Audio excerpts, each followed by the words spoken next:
Welcome to Table Talk here at the Philadelphia Sports Table Podcast Show, the longest running weekly Philly sports podcast show in the world. 12 years strong. We got a great discussion coming your way on Table Talk this week. Our guest to dive into a bunch of NFL storylines as we are getting ready for training camp, getting ready for this season to start. It's almost upon us here. We have from bloggingtheboys.com. We've got Mr. David Howman. How you doing, buddy? I'm doing great. I'm glad to be back on here.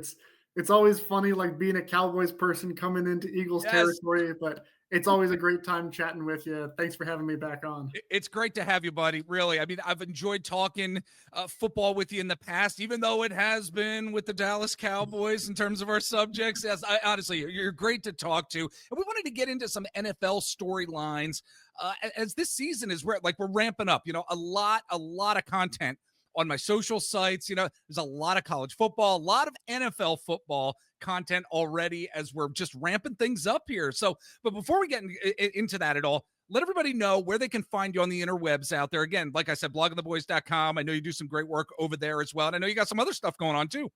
Yes, I like you said, I write at bloggingtheboys.com covering the Dallas Cowboys. I'm sure every single one of your listeners frequents the site daily to catch there you go. America's team. Yes. And but I also cover Arizona State athletics, which is my alma mater. I've got the flag over my shoulder here. Yep. At Devils in Detail. You just go to devilsindetail.com. You find them as well. And then I'm on Twitter at _DH44_, and then on Blue Sky at DH44. I didn't need the underscores for Blue Sky because it's a little bit newer of a platform, and I frequent both of them and give my thoughts and hot takes. And it's not always very complimentary to the Eagles, got to warn you, but absolutely. That's why we love you, buddy. Yes. That's why we love, seriously, we love having all different kind of opinions and takes here at the PST podcast show. But I want to start diving into what this upcoming NFL season is really going to look like, David, because as we know, there's going to be some new rule changes this year. And as there is every year, NFL Rules Committee gets together, there's always changes. And sometimes it's annoying, of course, for us fans. Just to let folks know out there, there's a few different rule changes that are going to be happening. Dynamic kickoff, which is not dynamic at all, is now going to be permanent. The regular season overtime rules now match the postseason overtime rules. There's now going to be instant replay assist expansion with certain objective penalties, things like face masks, things like that. First down measurements, they're now going to be virtual. There's going to be a computer giving us those virtual first down measurements. And also, this is going to be interesting to get your take perhaps on this. The quote, nose wipe celebration that was made popular by CeeDee Lamb, that now is going to be an unsportsmanlike penalty due to the supposed gang connotations that it has here. So those are just a few of the rule changes that we're going to be seeing this upcoming season. So let's get into, what's needed, what's not needed, or maybe stupid, quite frankly, this coming season, David. We'll first start off with, what do you think is the best or most needed rule change for this upcoming season? What are your thoughts? Yeah, well, I think, first of all, I think it was a good move to keep the dynamic kickoff, which, like you said, it's not dynamic. If anything, it's static. They're all standing still until a certain point. Right. But I think it was a very good change, and I'm glad that they're keeping it. I think, we saw on average we saw more kicks get returned. They got returned for larger chunks of yards. And also there was a safety component. There were fewer serious injuries coming from it. I think it just makes sense all the way around. I also like the change to, they don't have an actual chain gang coming out to measure those first downs. They experimented with that in the preseason. It moved it quicker. It did. I mean, you still have the human element of the ref has to spot the ball. So there's still, it's not completely perfect. But we don't have to, waste 5 minutes for them to bring it out. And right. we will lose moments like the iconic index card that happened in a Cowboys game. Yes. So depending on your opinion of how that game went and whether it was in the Cowboys' favor, whether it was right or just, we're losing moments like that, but I think it's speeding up the game overall. And, anytime you can do that without really compromising the integrity of the game, I'm for it. Okay, very good. Well, on the flip side of the coin there, that every year there are ridiculous rule changes that, in my opinion, the NFL makes or even tries to make. What do you think the worst rule change is that we're going to see this coming season? I mean, it's got to be the nose wipe celebration being outlawed. I mean, You're going to say it, and guess what it is? It absolutely is. I absolutely yeah, agree with you. Yes. it's a cool celebration. I had never seen it until CeeDee Lamb started doing it, and I was Right. like, that's pretty cool. It's a nice variation on just the regular, they just point their arm forward.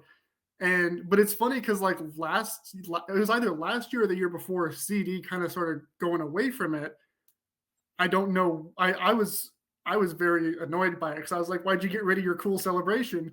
Right. And so he's already in the clear because he found a different celebration. But it's a fun celebration. I think in general it's a dumb idea when the NFL cracks down on any celebrations. I I want the agree. guys to have fun. They work Yep. really hard to do awesome things. Yep. So I'm never a fan of that, but this one hits extra close to home because it was CeeDee Lamb's thing, and so I want cool celebrations, and the NFL's taking that away from me. Yeah, I'll be honest. I didn't realize until the news came out about this rule change that there were quote gang connotations to this. Like Yeah, I didn't know that. Then again, I'm a 48-year-old white guy. Why would I know something like that? I don't know if there's any validity to that, but it's hard to believe in this day and age, especially with regard to social media, how prevalent that is in our lives, that a gang connotation would even be really done by athletes, to be honest with you. It seems to be, I'm going to say, it seems to be a stereotypical type of thing to really put on NFL players who are making billionaire owners tons of money, hand over fist all the time. It's just, I don't know. That's my opinion. I think it's rather ridiculous. yeah, I completely agree. I mean, again, they're on the football Yeah, field. They just made a big play. They're doing something to right. celebrate. I Yes. really, really doubt that there's any player out there, first of all, that has any sort of understanding of the gang connotations. But I really Yeah. doubt, even if there are, that their first thought is, "Oh, let me Right. celebrate by paying tribute to this gang that Yes. nobody else knows about." Right. It Right. just it doesn't make any sense. But we're talking about it, so that means it's more attention for the NFL, which I think There is you go. probably what they want. Absolutely. Yeah, you're absolutely right. Well, look, let's move on here, David, because I want to get into, as we're looking at this upcoming season, who could be the most improved NFL team. And I have a feeling we are going to see some good stuff from the Denver Broncos, quite frankly. They're really at the top of my list. As from an offensive perspective, Bo Nix, he's going to be coming into his own, I think, more in terms of his development. They're going to have an incredible defense this year as well.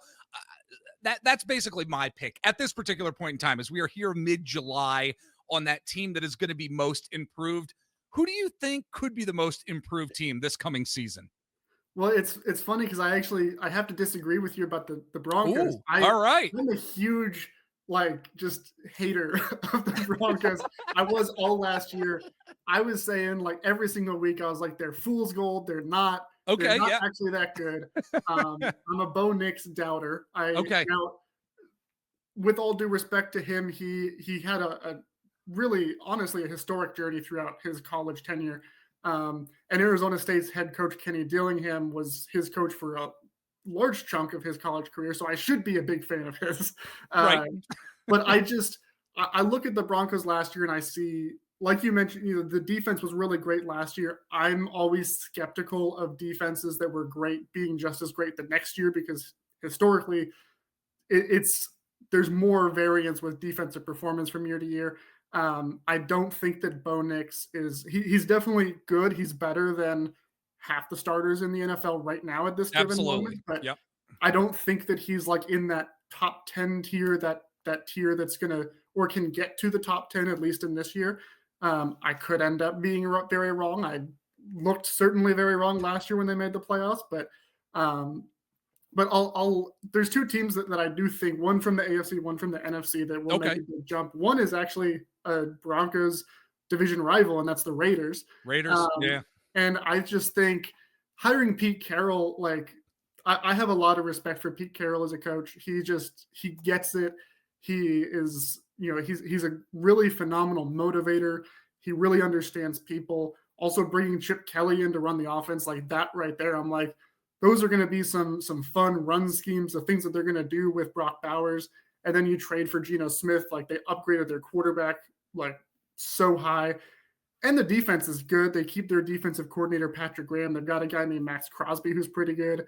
I mean, obviously the AFC West, they have the Chiefs who are just unstoppable, and then they have the Chargers who are pretty good. We'll get to the Chiefs in a little bit here. Yeah, it's a tough division, but I look and I'm like, I feel like the Raiders might make the playoffs. Like it's certainly, I see the argument for it. And then on the NFC side, similarly with this kind of the same philosophy is the Carolina Panthers. I'm expecting big things from them. Yeah. Dave Canales, their head coach, was in Seattle for a very long time under Pete Carroll. I think that he has a lot of things that identify him as a coach that are very similar to what made Carroll so successful in Seattle. I think the end of last season, Bryce Young really started to show something. And I mean, obviously their defense was just atrocious last year, but Derek Brown is back healthy. They added some guys through the draft. And that division, I mean, granted, the Buccaneers have won it, I think, 4 years in a row now. Yeah. But it's still kind of a wide open division, even with someone repeating that many times. So I wouldn't be surprised if the Panthers are able to win that division or at least do well enough to sneak into the playoffs as a wild card team. I think it's interesting. Bryce Young, definitely the forgotten quarterback, I think, of the NFL. And could he have some sort of resurgence this year in terms of that offense? It's going to be very interesting. But I also want to get into which teams could potentially be poised to take that major step backwards here, David. I mean, for me, and I don't know if you're going to agree with this, and maybe you'll love my take on this, but I'm thinking the Washington Commanders, a division rival of the Cowboys and the Eagles, they may be poised to take that step backwards. I think more defenses are going to start to figure out Jaden Daniels' game. I'm not sure their offensive acquisitions and their offseason acquisitions as well are really going to be as helpful to put them over the edge on where they ended last season. I just don't know if they're going to go to the NFC championship game again this year and then win the NFC championship game to get to the Super Bowl. I'm just not sure that's going to happen. I can see them taking some steps back for sure. Which NFL team do you see taking a big major step backwards this year? Yeah, I mean, I think the Commanders are a really good pick there, especially because they were so good last year. Yeah. But also, I'm like, I mean, last year it was like Jaden Daniels went supernova and they rode him.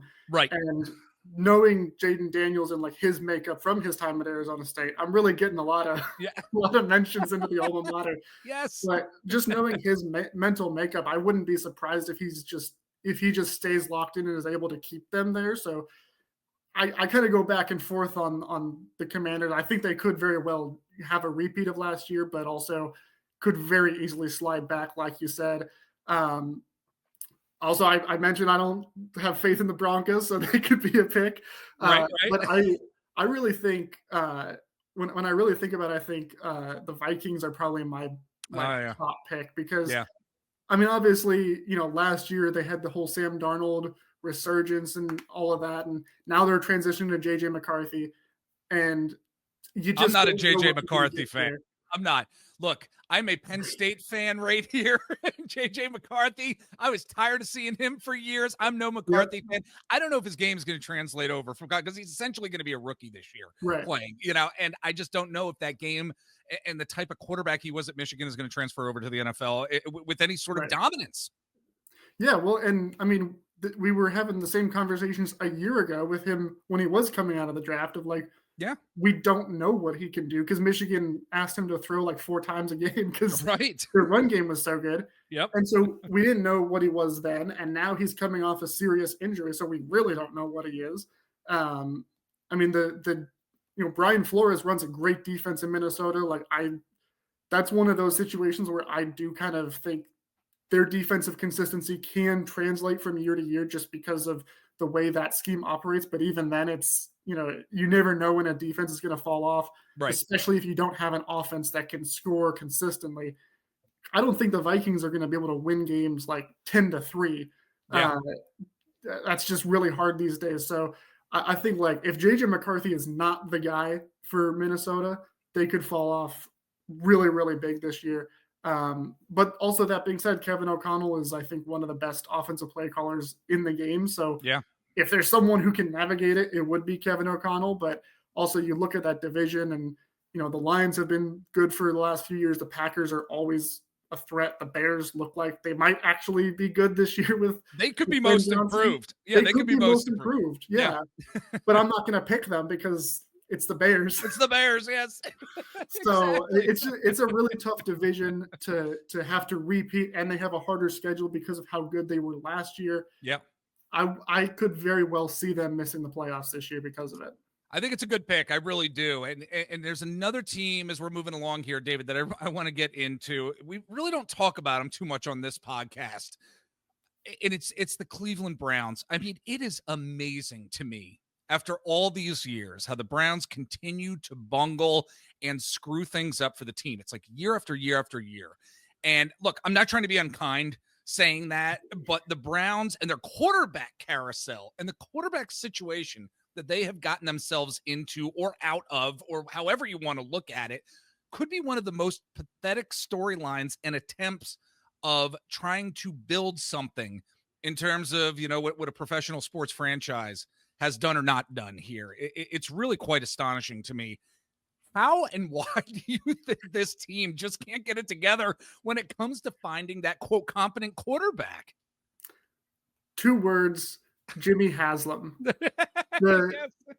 And Jimmy Haslam, like, as a Cowboys person, I love Jimmy Haslam because anytime Jerry Jones does Jerry Jones things, I look at Jimmy Haslam and the Browns and go, could be much worse. Right. And I mean, by all accounts, Jimmy Haslam was the one who really pushed for the Deshaun Watson trade. He's been, kind of driving that. And I mean, obviously the front office didn't put up that much of a fight because they traded for Deshaun Watson. They gave up a lot for Deshaun Watson. They gave him a lot of money, a lot of guaranteed money, and kind of like at the worst possible time as well, just given all of the allegations coming in at the time and the fact that he hadn't played in, I think, a year and a half. It made zero sense, football sense. And also, like, they kicked out Baker Mayfield, who had taken them to the playoffs, obviously he was coming off a bad year, but he was also playing through a shoulder injury. He's now rejuvenated his career. He's with the Buccaneers. And, since he's been their starter, all they've done is go to the playoffs. Yep. So I in the moment, I thought it was a bad decision to move on from Baker. I thought it was an even worse decision to move off of him for Deshaun Watson. Same here. Yep. And like, it's really unfortunate because everything else that they've done under this current regime, like, has, I think, been pretty good. I mean, they haven't quite had a lot of great receivers, but like Nick Chubb was a really great running back before his injuries. They've even had good run games when he's gone down. Their defense has been amazing with Jim Schwartz as a defensive coordinator, who I know Eagles fans are well acquainted with Jim Schwartz and the great things he can do. And I mean, this is a team that they got back to the playoffs and they I believe they even won a playoff game that year. Yeah. And it looked like they finally had this franchise back on the right path. And then they made a huge mistake at the most important position. And it seems like it was completely driven by the owner. And now he's technically on the roster, but he's not really going to be playing this year, most likely. Right. And you've got 2 rookies, neither of whom Shedeur Sanders is the big name, but like even the people who are most bullish on him coming out of the draft didn't think he's like ready to start as a rookie. Dylan Gabriel, probably not going to be a starter. Kenny Pickett, he just won a Super Bowl. Yes, he did. He was on the field for the last play of the Super Bowl. Hey, he got on the field during the Super Bowl. and Joe Flacco, he's won a Super Bowl. He did it in the AFC North. And he's still kicking. It's amazing. He's still kicking. Years ago. Yeah. I mean, it's just amazing how the Browns have decided that at this point in time for this team, they are just going to throw whatever they can against the wall and see what sticks. Now, I can understand if that was, say, the pass rush, if that's what they wanted to focus on. Let's see what we have with our pass rush. Let's throw some things against the wall and see what sticks. But this is the quarterback position. This is quarterback, one of the most important positions in sports.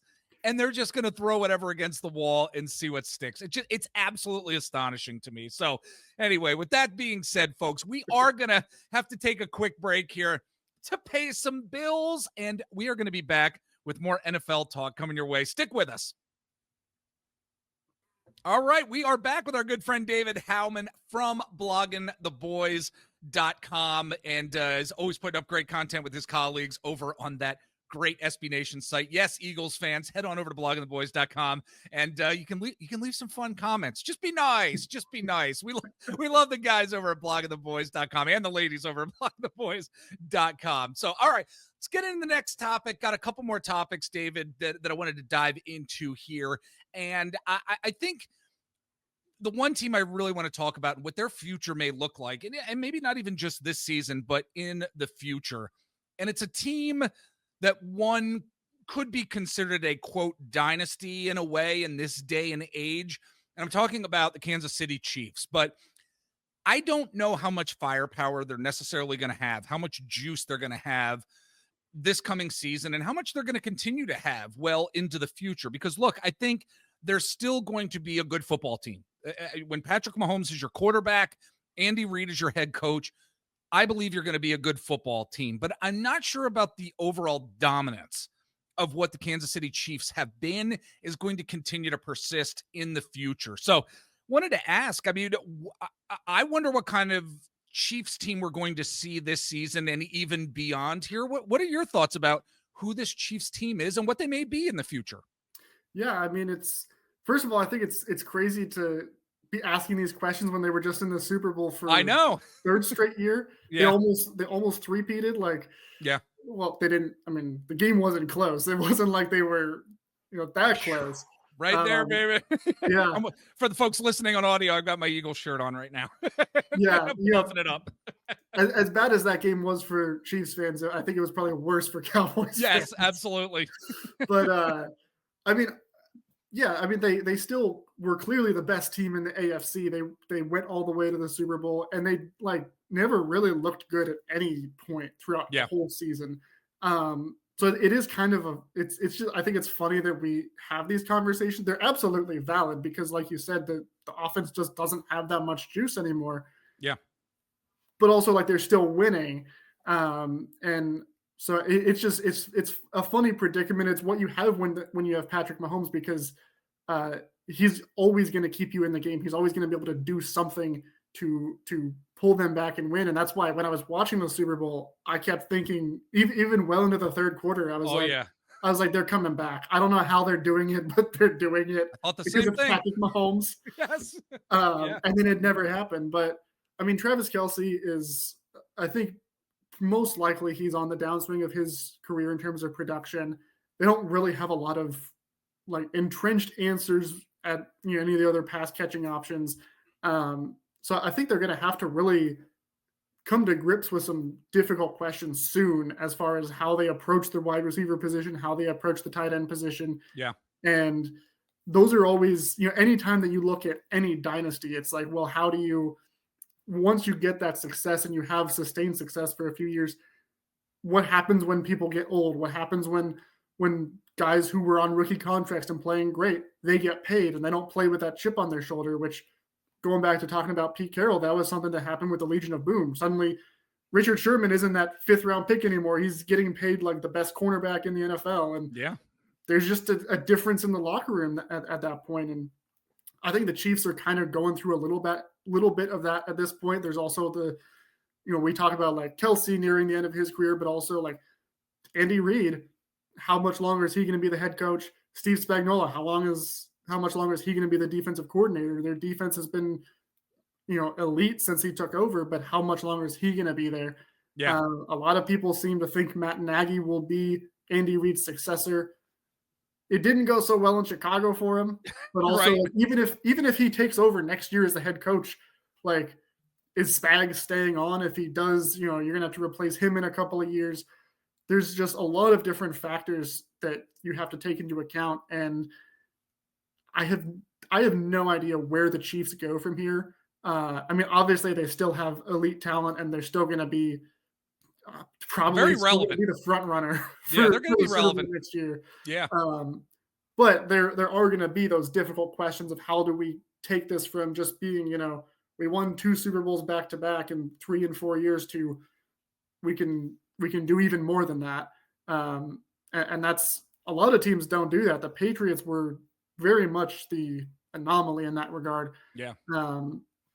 So I'm really, really curious to see what they're going to do. Yeah, I wanted to bring it up because, like you mentioned, last year, the Chiefs season was more of them finding ways to win games instead of sheer dominance. It wasn't sheer dominance like we saw for many years. It was they're finding ways to win games. And that means they're still a good football team. They really are, but eventually that type of stuff catches up with teams because of the talent you have to let go, talent that's not there anymore, talent that is aging as well.